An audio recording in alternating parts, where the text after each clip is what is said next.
यहां सद्गुरु ध्यान के फायदों पर एक प्रश्न का उत्तर देते हुए समझा रहे हैं कि क्यों शारीरिक और मनोवैज्ञानिक लाभ मुख्य बात नहीं है। वे तो केवल वास्तविक लाभ के साइड इफेक्ट्स हैं। जो वास्तविक लाभ है वह धीरे धीरे विकसित होता है। प्रश्न: सद्गुरु, ध्यान के प्रति पूर्ण रूप से प्रतिबद्ध कर लिया है तो उस व्यक्ति को कैसे पता चलेगा कि कब चीजें सही दिशा में जा रही है? क्या ये शारीरिक या मानसिक स्तर पर व्यक्त होता है? सद्गुरु कहते हैं, शारीरिक बदलाव शायद हमेशा ज्यादा स्पष्ट रूप में दिखता है। ध्यान से कई शारीरिक और मानसिक बदलाव आते हैं तथा दूसरे कई अन्य बदलाव आते जो शारीरिक और मानसिक अभिव्यक्तियों से परे है। इन सब बातों पर प्रश्न उठाए जा सकते हैं, पर किसके द्वारा? उन्हीं लोगों के द्वारा जो सिर्फ शारीरिक और मानसिक स्तर की बातें ही समझते हैं। वे लोग जो मशीनों पर ज्यादा विश्वास रखते हैं, जो ये सोचते हैं कि मशीनों को बनाने वाले मनुष्यों की तुलना में मशीनें ज्यादा भरोसेमंद हैं। उस तरह के लोग हमेशा ऐसे सवाल उठाते रहते हैं। कई वर्षों पहले की एक बात मैं आपको बताना चाहूंगा। मैं एक जगह गया था जहां योग और योगियों पर सभी प्रकार के प्रयोग किए जा रहे थे। उन्हें लगा कि प्रयोग करने के लिए मैं एक अच्छा साधन था। किसी ऐसे जानवर जैसा जिस पर आमतौर पर प्रयोग किए जाते हैं। सामान्य रूप से मैं अपने आप को ऐसी बेहूदगियों में नहीं फंसने देता, पर उस समय मुझे उनके लिए कुछ करना था, इसलिए मैं तैयार हो गया।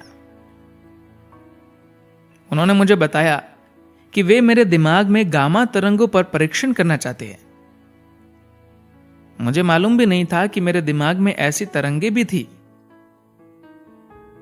मेरे शरीर के अलग अलग भागों पर, खास तौर पर सिर के भाग में 14 इलेक्ट्रोड्स लगाए और फिर मुझे बोला, अब आप ध्यान कीजिए। मैंने कहा, मैं कोई ध्यान नहीं जानता। वे बोले, नहीं नहीं, आप तो हर किसी को ध्यान सिखाते हैं।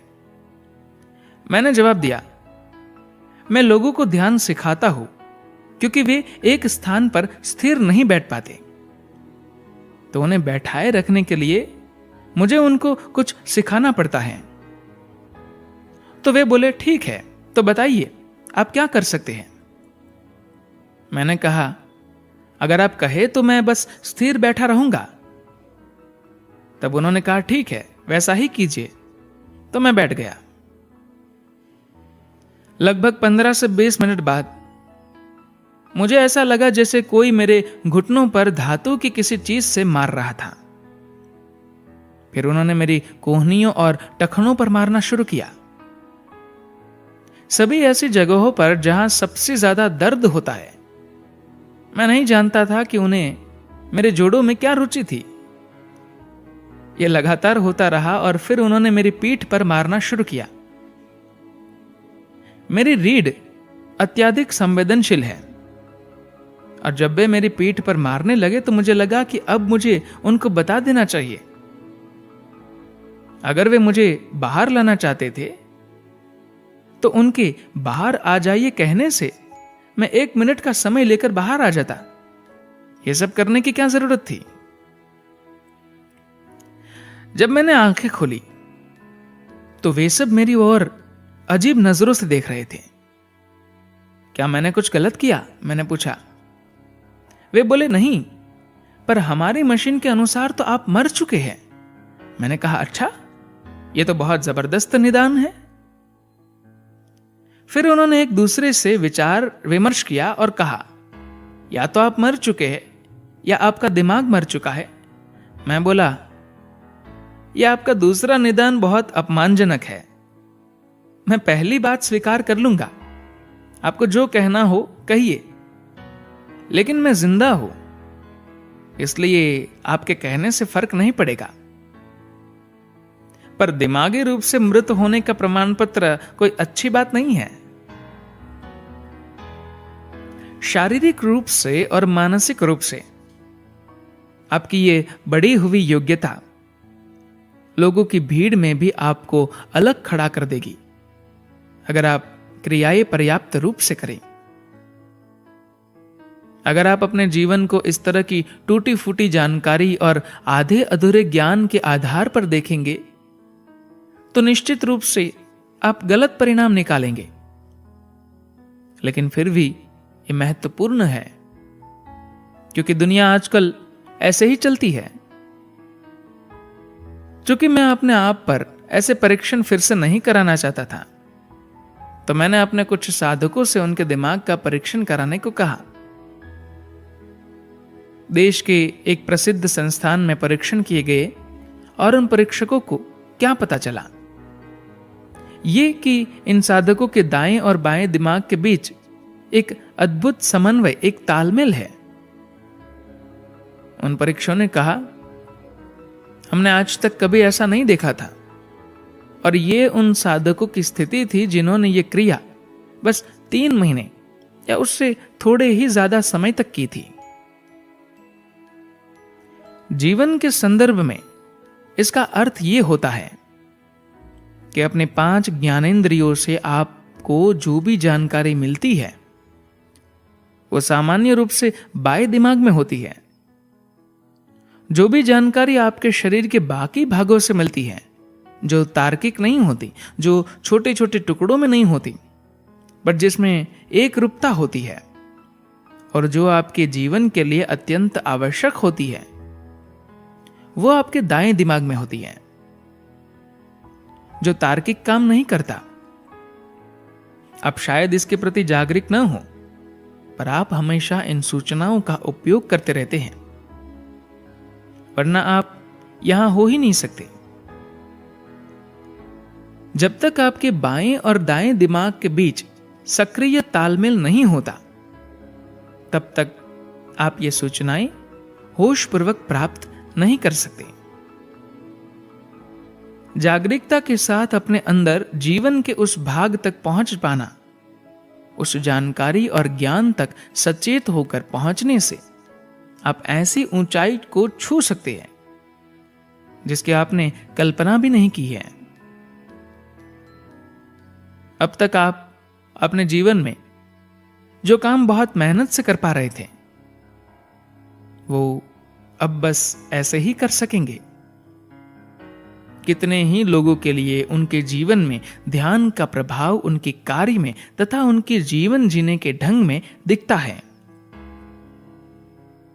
मैं कहूंगा कि आप अगर एक खास तरह की गतिविधि करते हैं, जैसे कि आजकल के सॉफ्टवेयर इंजीनियर जो काम 30 दिन में करते हैं, क्रिया शुरू करने के 6 महीनों के अंदर वे उसी काम को एकदम सहजता से, बिना कोई खास प्रयत्न किए, बहुत ही कम समय में कर सकेंगे। हां, अगर वे अपने काम को कॉन्ट्रैक्ट के हिसाब से खींचना चाहते हैं तो यह उनका मामला है, उससे मुझे कुछ लेना देना नहीं है। दुनिया में काम करने की आपकी योग्यता जबरदस्त रूप से बेहतर हो जाती है, लगभग सुपर मानव जैसी हो जाती हैं। शारीरिक रूप से और मानसिक रूप से आपकी ये बढ़ी हुई योग्यता लोगों की भीड़ में भी आपको अलग खड़ा कर देगी। अगर आप क्रियाएं पर्याप्त रूप से करें, यदि स्वास्थ्य की दृष्टि से देखें, तो कितने ही चिकित्सकीय संशोधन आज आपको यह बताते हैं कि यह ध्यान आपके लिए जादुई चीजें करता है।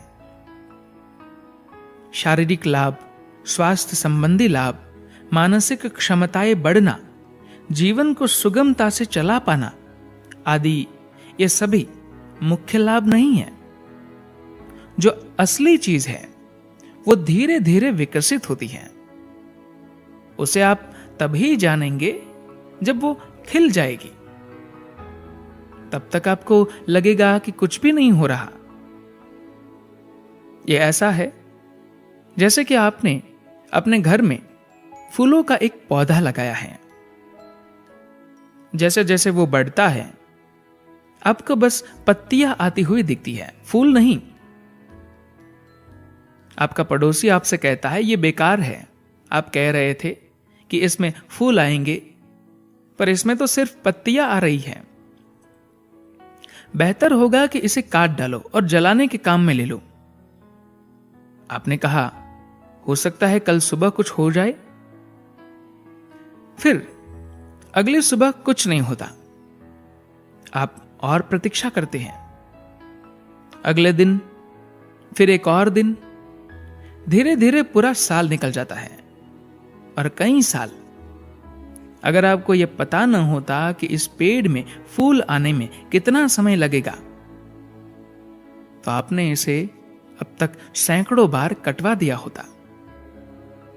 लेकिन अगर आप इसका पोषण करते रहें, तो एक दिन जब इसमें फूल लगेंगे, तब ये अपनी पूरी बहार में होगा।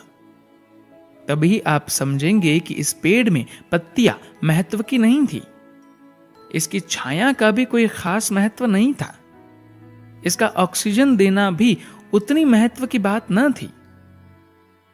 असली चीज थी ये फूल। आखिरकार इसमें फूल आ गए और ये अतुलनीय रूप से सुंदर हो गया। धन्यवाद।